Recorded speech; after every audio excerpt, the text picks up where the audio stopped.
Olá, sejam bem-vindos e bem-vindas a mais um SESC Entrevista. Hoje recebemos Flávia Lefebvre Guimarães, advogada especializada em Direito do Consumidor, Telecomunicações e Direitos Digitais. Ela é integrante da Coalizão Direitos na Rede, do Intervozes, Coletivo Brasil de Comunicação Social e do Conselho Consultivo do Centro de Estudos da Mídia Alternativa Barão de Tararé. Já atuou também como representante das entidades de defesa do consumidor no Conselho Consultivo da Anatel e junto ao Comitê Gestor da Internet no Brasil. E a Flávia conversa conosco hoje sobre o que significa a chegada do 5G ao mercado brasileiro e o cenário geral de acesso da população brasileira à internet, um recurso que se impõe cada vez mais como um serviço tão essencial quanto energia elétrica, por exemplo. Flávia, seja muito bem-vinda e muitíssimo obrigada por estar conosco hoje. Olá, Rita. Olá a todas e todos. Eu que agradeço essa oportunidade de tratar de um assunto tão importante, né? Flávia, a gente assistiu aí o anúncio da tão esperada chegada do 5G ao Brasil. O que significa isso e em que condições isso está acontecendo?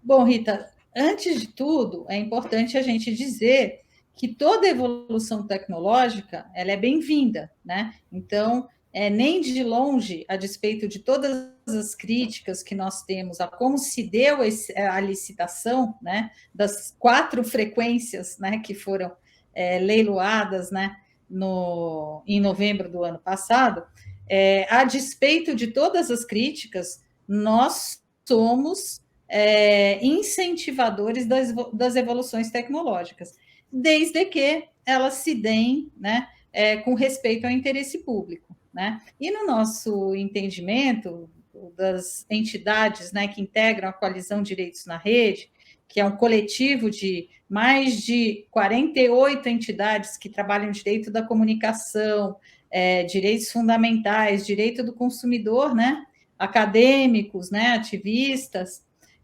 nós entendemos que, primeiro, a Anatel, ao montar, né, o edital de licitação, ela fez uma coisa inédita. Ela pegou 4 frequências, né, nunca nenhum país fez isso, e licitou ao mesmo tempo, né, quase todo o espectro brasileiro, por um valor muito abaixo do que, na realidade, deveria ter sido colocado em pauta. Sou eu que estou dizendo isso? Não. Nós temos todo o trabalho de exame a respeito dos aspectos econômicos do edital, esse exame todo feito pela Secretaria de Infraestrutura e Comunicações do Tribunal de Contas da União, e temos também fatos que nos possibilitam uma comparação. Vou dar um fato aqui, um dado aqui. Os Estados Unidos, o ano passado, licitou a frequência do 3,5 GHz. Nós aqui licitamos o 3,5, o 26 GHz, deixa eu pegar todas as frequências aqui para eu não deixar, o 2,3 e os 700 MHz. Né? Então, foram 4 frequências. O valor resultado da arrecadação do leilão foram 46,7 bilhões. Nos Estados Unidos, o leilão só da frequência do 3,5 GHz arrecadou 148 bilhões de reais. E é um país que conta com muito mais infraestrutura do que o Brasil, ou seja, os investimentos para o 5G nos Estados Unidos serão certamente menos volumosos do que os que são necessários aqui no Brasil.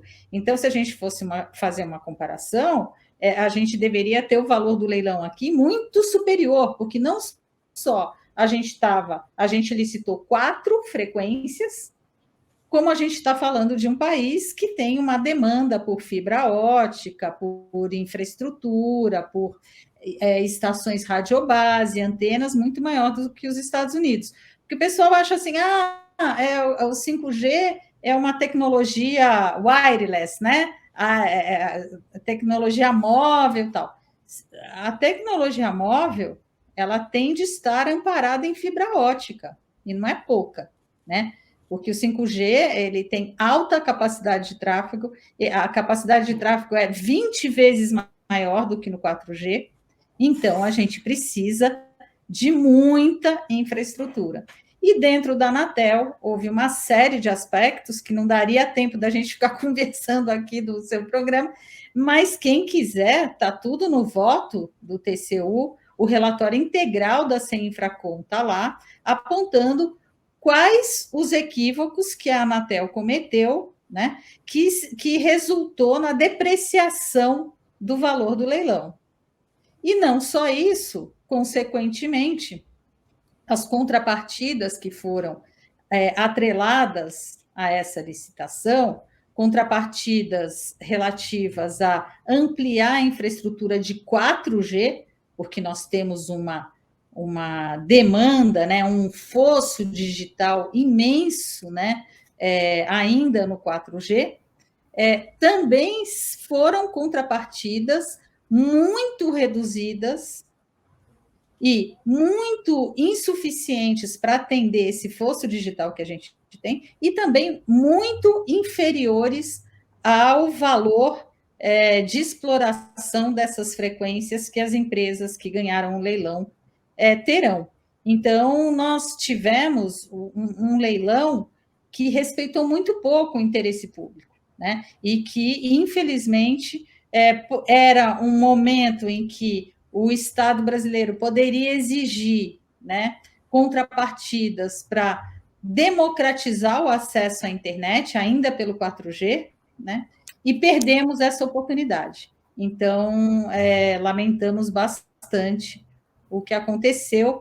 O Intervozes representou ao Ministério Público Federal, mas você sabe que nós vivemos um momento político em que a Procuradoria-Geral da República pouco faz com relação às iniciativas do governo, e o governo queria correr com isso porque queria aproveitar disso eleitoralmente, né? Porque estávamos já em novembro, às vésperas da eleição. Então, a situação é lamentável, né? Para a gente ser generoso no adjetivo. Flávia, só para esclarecer, na comparação com os Estados Unidos, uma das questões é que no Brasil você tem uma demanda para infraestrutura para que o 5G funcione efetivamente muito maior.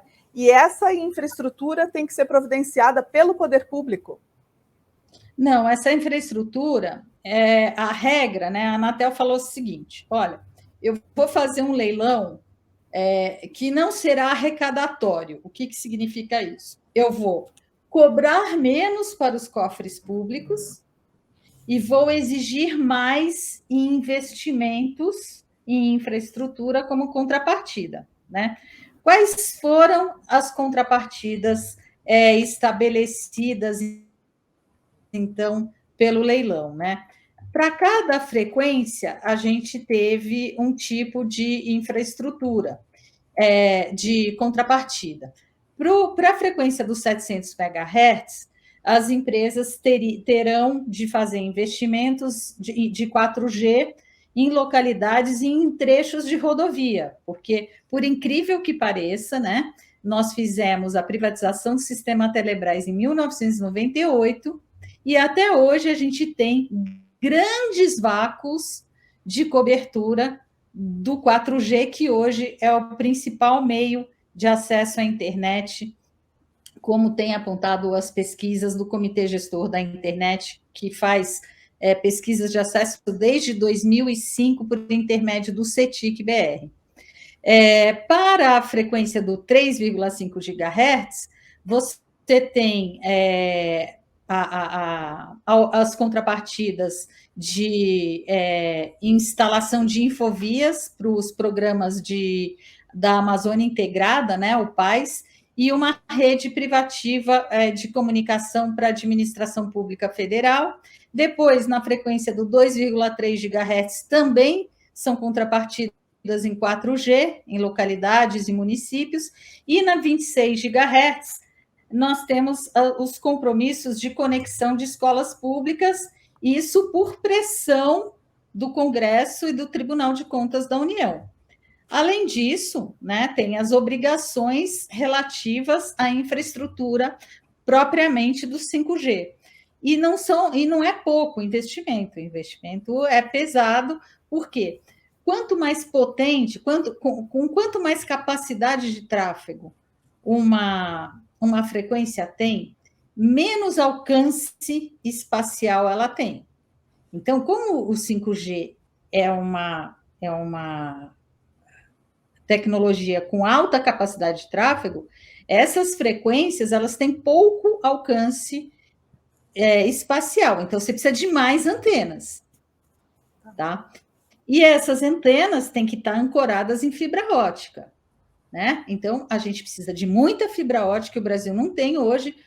A fibra ótica hoje está muito concentrada nos grandes centros e nos locais do país que concentram os consumidores de mais alta renda, né? Então a gente tem uma demanda enorme de investimento tanto em fibra quanto em antenas. Tanto é assim que qual era o primeiro prazo, né, do edital para essas empresas?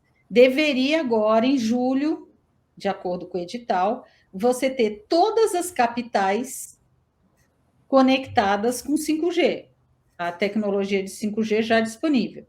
Esse prazo já foi descumprido. O único lugar que começou foi Brasília, agora tem uma outra capital no sul, não me lembro exatamente qual é a cidade, mas mesmo assim não é uma cobertura completa, é parcial.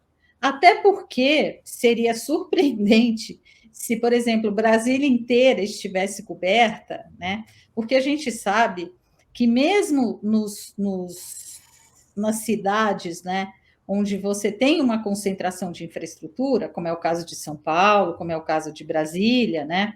Quando você vai para as periferias, né, essa infraestrutura não existe. Vou te dar um exemplo concreto, tem uma organização aqui em São Paulo chamada Rede Nossa São Paulo. O ano passado eles fizeram uma pesquisa de desigualdade, sobre desigualdade, né? E também, consequentemente, analisaram a questão da infraestrutura da telefonia móvel e do acesso à internet.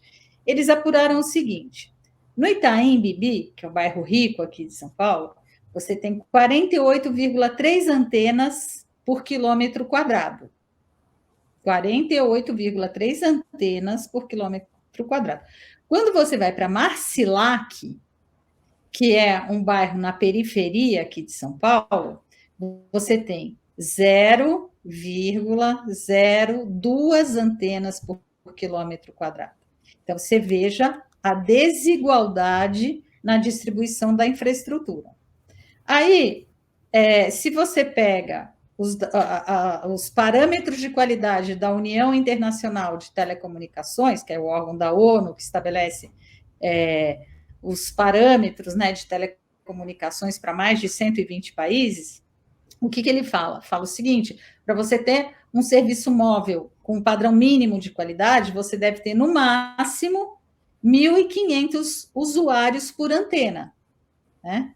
Aqui em São Paulo, a gente tem, em média, 3.500 usuários por antena, em média, né? Aqui na Paulista, você tem 1.000 usuários por antena. Mas quando você vai para a cidade de Tiradentes, você tem 18.000 usuários por antena. E aí a gente entende por que é que, no Brasil, a maior parte dos planos de acesso à internet são planos com franquia, com limite de dados, né, mensais, bastante reduzidos. A média é de 3 gigabytes de dados por mês, a franquia, né? E isso não dá para você assistir 2 aulas, né? Depois, quando esgota a franquia, e o IDEC fez uma pesquisa o ano passado que mostra que 19º dia do mês acabou essa franquia, né?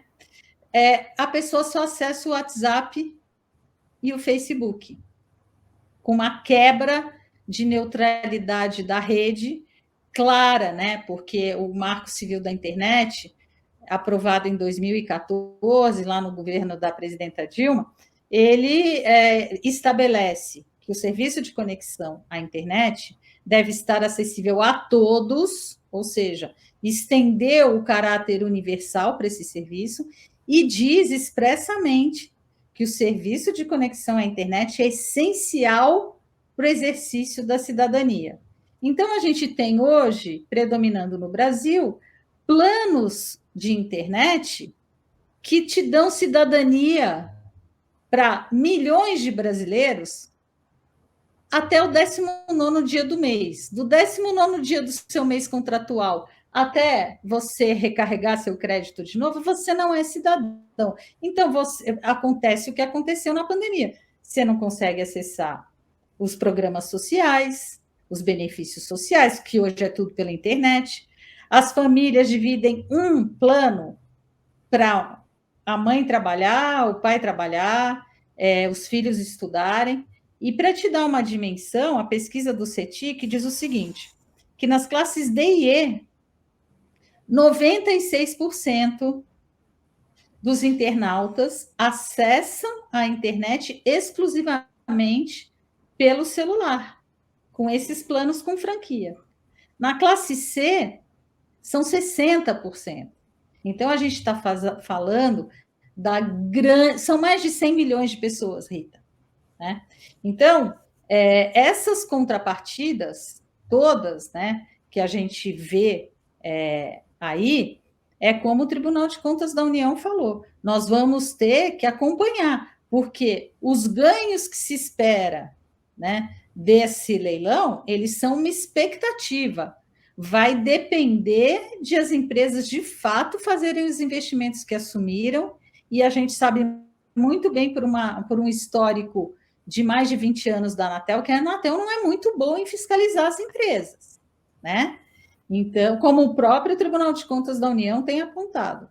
Então, é uma situação preocupante, porque nós perdemos a oportunidade de fazer com que as frequências, né, o espectro, uma grande parte do espectro, que é um bem público, né, expressamente reconhecido pela lei, trouxesse benefícios para a nossa sociedade, que tem uma desigualdade profunda, imensa, no acesso à internet, e que causa consequências muito negativas. Essa luta pela universalização do acesso à internet, eu me lembro da campanha pela banda larga, que era exatamente isso que estava em discussão, isso lá em 2014, os presidenciáveis foram chamados a se comprometer com esse aspecto específico, o acesso da população brasileira à internet, que já se mostrava ali essencial. A expectativa era que você tivesse avanço na infraestrutura de fibra ótica e não tivesse hoje nessa dependência do plano que termina antes do mês acabar e não é suficiente para assistir 2 aulas, como você disse.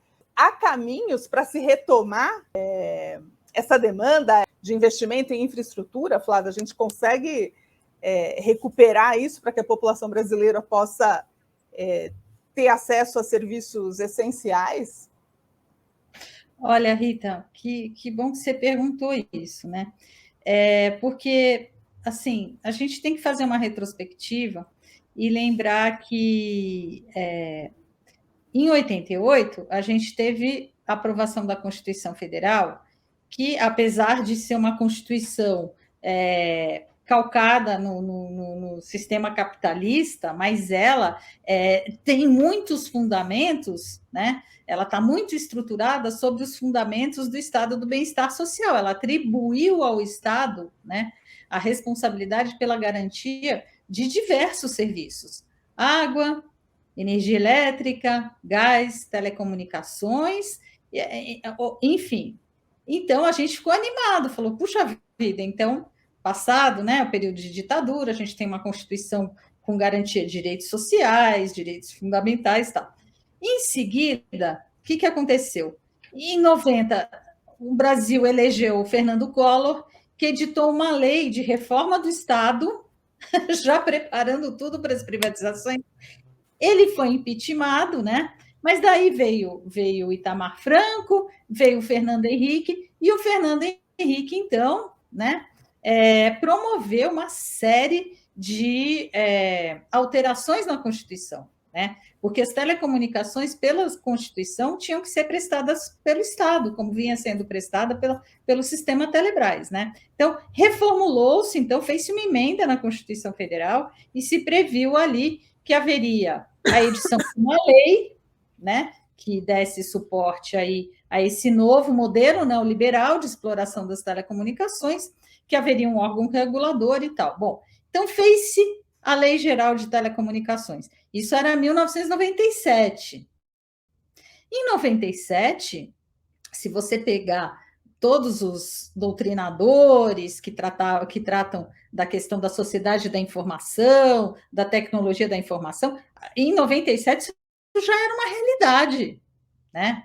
Então, a internet, né, ou a infraestrutura que desse suporte à internet, já deveria ter sido contemplada na Lei Geral de Telecomunicações como algo universal, porque isso tem implicações jurídicas. Mas não, o que aconteceu? A Lei Geral de Telecomunicações deixou só telefonia fixa no regime universal. Entendeu? E os outros serviços ficaram no regime privado, né? Sem que o Estado pudesse impor metas de universalização, como fez para a telefonia fixa, né? É por isso que a gente está em 2022, né? E a gente precisa impor como contrapartida implantação de infraestrutura de 4G nas estradas e em municípios.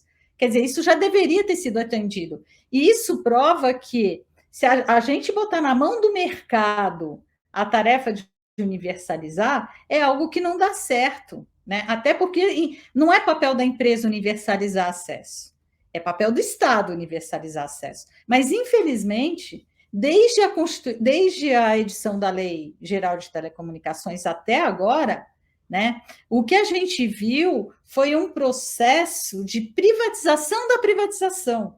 Por exemplo, agora em 2019, a gente teve uma alteração na Lei Geral de Telecomunicações que autoriza, veja isso, a adaptação dos contratos de concessão para autorizações de múltiplos serviços, né, não só de telefonia fixa, para todos os serviços, com a entrega, Rita, veja isto, com a entrega de toda a infraestrutura de telecomunicações que hoje é pública, rede de acesso, rede de transporte, os dutos por onde passam essas redes no Brasil inteiro, todos os imóveis, né? Quando teve a privatização do sistema Telebrás, eram 680 imóveis públicos, né? Então, essa alteração da lei que se fez em outubro de 2019 autoriza que se repasse todo esse patrimônio público para as empresas privadas, nessa adaptação das concessões para as autorizações, que haverá, que já está em curso, um processo de avaliação do valor econômico dessas concessões e que este valor econômico será convertido em obrigações de investimento em redes de internet. Em caráter universal? Não, né?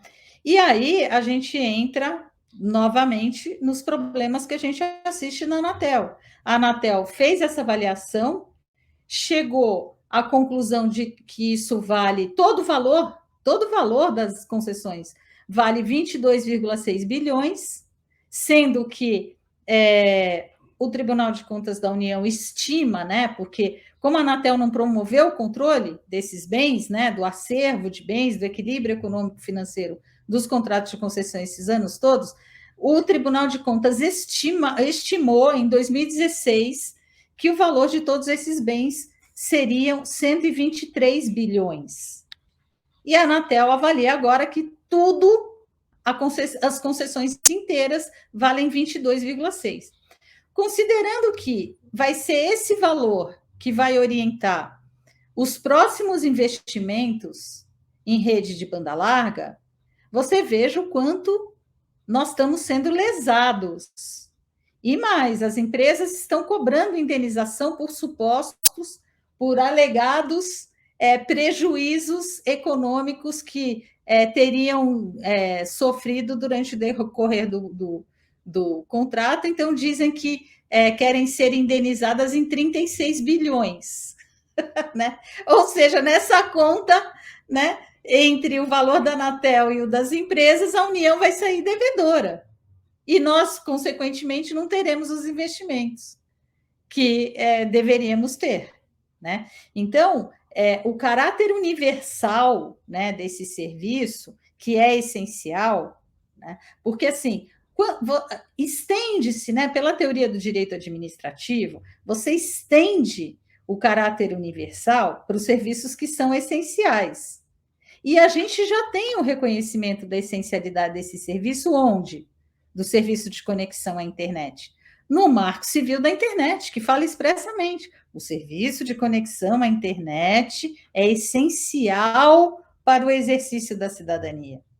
E lá no fim da lei fala o seguinte: os poderes públicos, federal, estadual, municipal e o Distrito Federal, têm que promover políticas de inclusão digital.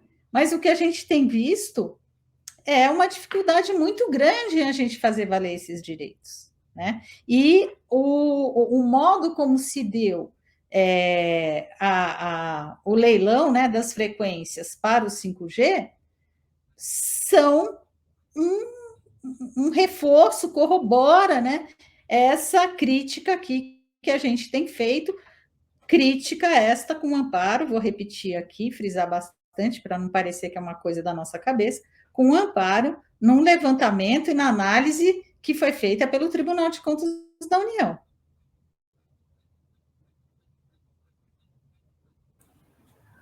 Flávia, que situação, não?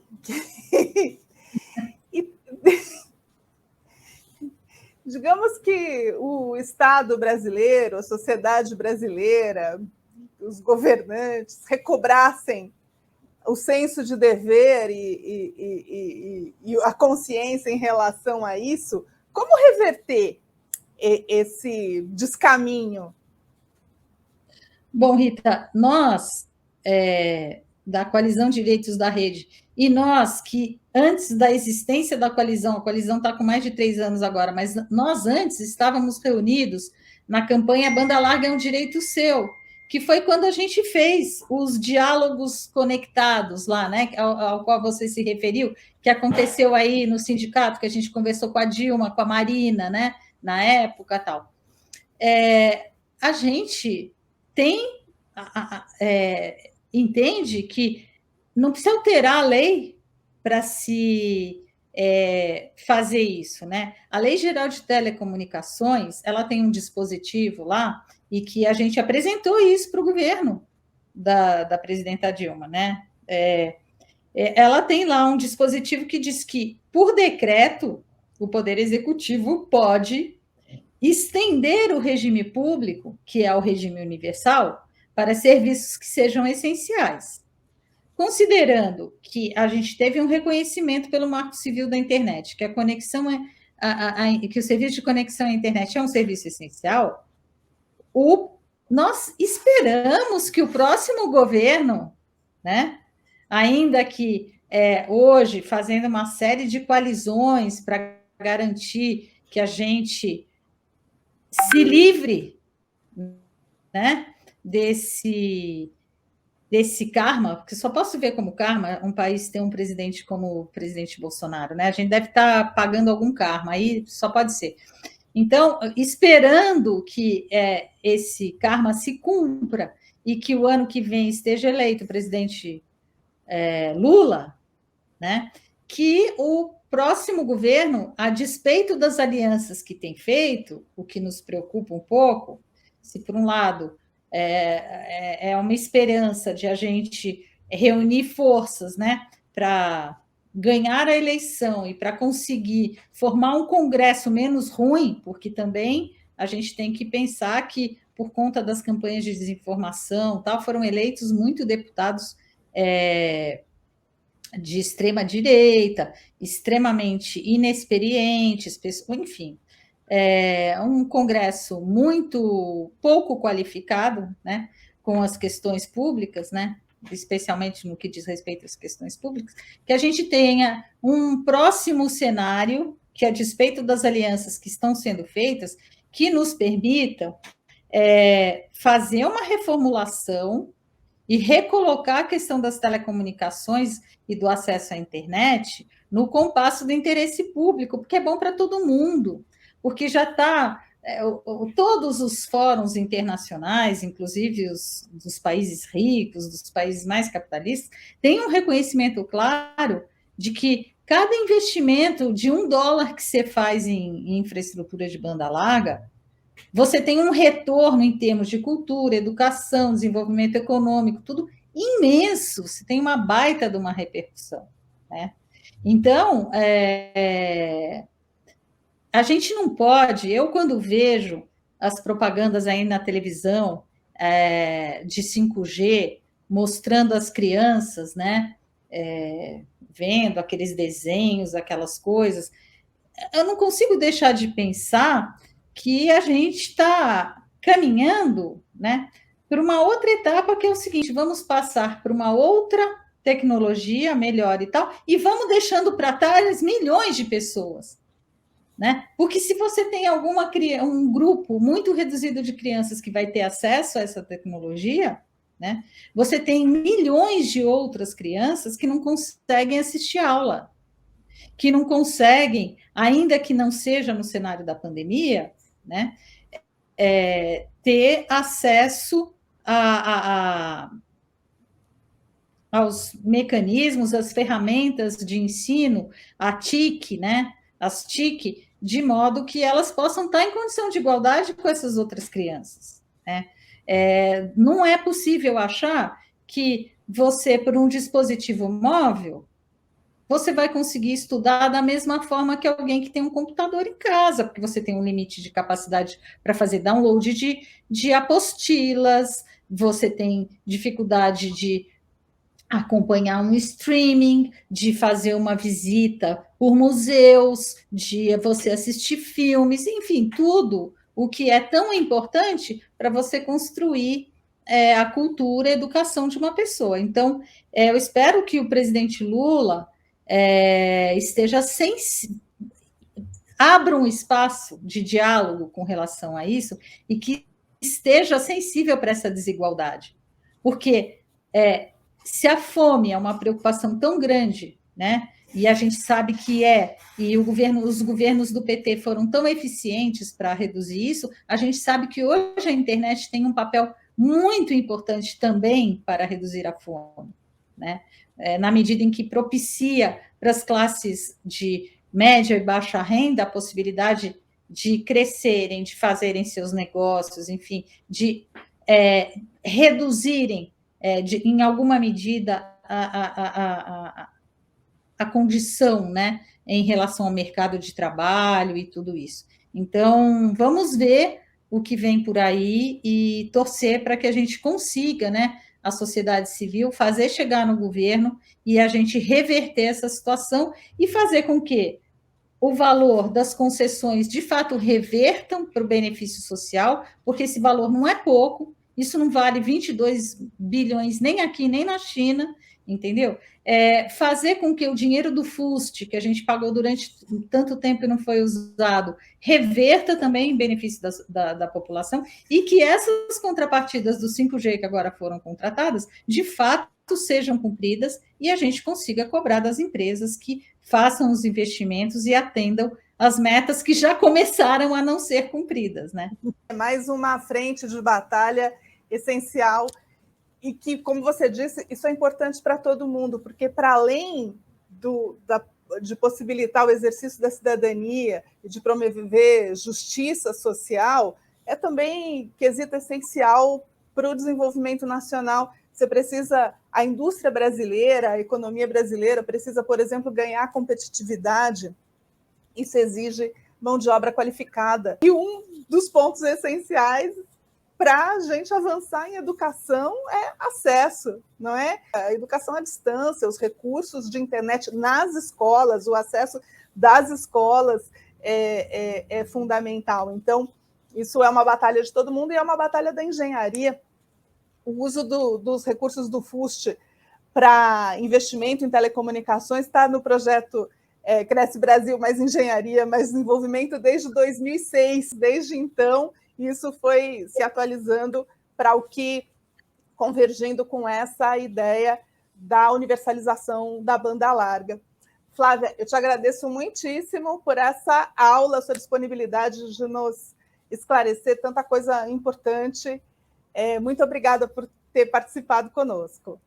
Eu que agradeço, Rita, e fico sempre à disposição e agradeço sempre ao Sindicato dos Engenheiros pela parceria e pelo apoio que sempre deu para as pautas da sociedade civil. Muito obrigada. Nós que agradecemos. E muito obrigada também a você que acompanha a mais esse CESP Entrevista. Fique de olho no canal do CESP, acompanhe as atividades e os conteúdos bacanas, como essa entrevista com a Flávia Lefebvre. Até a próxima. Valeu!